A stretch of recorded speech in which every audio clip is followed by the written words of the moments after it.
আমরা যারা ভালোই আছি, পরিবার পরিজন নিয়ে, মা, বাপ, ভাই, বোন সবাইকে নিয়ে ভালোই আছি। তারপর আমাদের মধ্যে অনেক চাওয়া, অনেক আকাঙ্ক্ষা।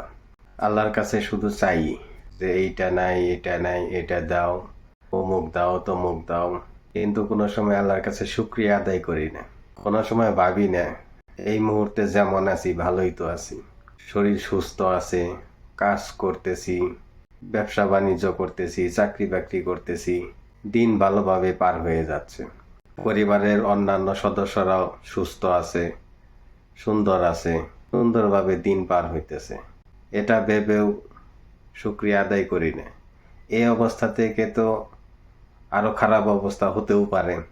পরিবারের একজন অসুস্থ হয়ে গেলে কেমন লাগে, অথবা নিজে অসুস্থ থাকলে, অথবা কোনো বিপদ আপদ আসলে ফ্যামিলির উপর, ওই সব ঝামেলা থেকে তো আল্লাহ ভালো রাখছে।